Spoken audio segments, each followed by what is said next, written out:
Release check is turned on by default. According to NRS, special moves are executed on button release. I have no idea what this means, but I can show you here. If I do this combo, her back 1, 2, then I try to special cancel with her back forward 4, something else comes out. See what comes out? Look at the input. I do back forward 4, and what actually comes out is back forward 2, because the combo that I'm doing is back 1, 2. So now I turned it off, and when I special cancel, instead of special canceling, changing my input, special canceling with the last button that I pressed in my combo, which is what happens, it actually does what I want it to do. So turn it off. It's extremely odd that NRS enabled that option, especially on default. I don't see how it can help. I only see how it can make your gameplay worse, your inputs worse. Anyways, next thing. Going for the meaty means that you want to hit the opponent as soon as they're getting up, as soon as you possibly can. See right there, I just missed it. But if you time it properly, so that's a perfect meaty. If you look on the right, the other Garrus is mashing 1, right? He's mashing 1.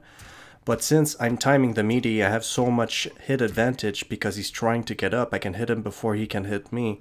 So I'm guaranteed to hit him if I use a mid. I don't think it will work if you use a high. I think you might hit above their head while they're getting up, but it does work with mids. So now I'm trying to make him do down 1 because it has a 6 frame startup, which is the fastest attack, fastest normal in the game. So I'm gonna put him down. He's supposed to mash here. He's trying to mash and it's impossible because I'm going for the meaty, which again means that you hit him as soon as possible when they try to get up. And there I fucked it up, so I got mashed on. So that's what going for the meaty is. Jumping is considered a very strong attack in this game because countering a jump-in is hard, extremely hard. So jump-ins are highly likely to win against someone trying to anti-air. Now I decided to explore jumping because I used to jump on a friend to try to get plus frames and he would poke me before I could poke him. I was always under the impression that jump-ins were plus frames, but that's not always the case. If you jump in and hit someone as soon as possible, as soon as you can hit them, you're actually -2. If you do a deep jump in, then you're plus, and the deeper the jump in, the more plus you're gonna be. But the problem is, the deeper the jump in, the more likely you are to get anti-aired. So most people are going to kick as soon as the opponent is in range, and the frames are inconsistent, but sometimes they're negative. And so the point here is that when someone jumps on you, you should not respect their jump in, just poke them. In most cases I noticed that it works. I played a Shao Kahn that was constantly jumping on me for pressure and then going for either his mid or going for the grab. It was extremely annoying, right? And what I could have simply done is as soon as he finished his kick, just poke. And I would have won often. And like, look, I'm doing it here, right?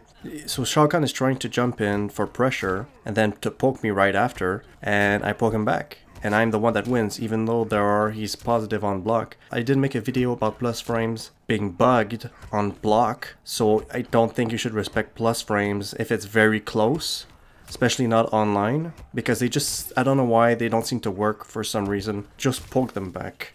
However, one thing that is not inconsistent are jump-ins with punches, right? When you jump in and you hit 2 or 1, 2 will get you a lot of plus frames, a lot. Now I did say to not respect plus frames on jump-in kicks, but with these ones, the plus frames, they work, they're not bugged, so you have to respect that one. So often what you see is people go for 2 and then start a combo immediately. You have to block this, you can't outpoke them, you're gonna get punished. The plus frames on jumping 1 is not as good, but it's still plus frames. I don't think I've ever seen a minus frame. So the kicks, yes, don't respect the kicks because often they're minus, but the punches, respect the punches.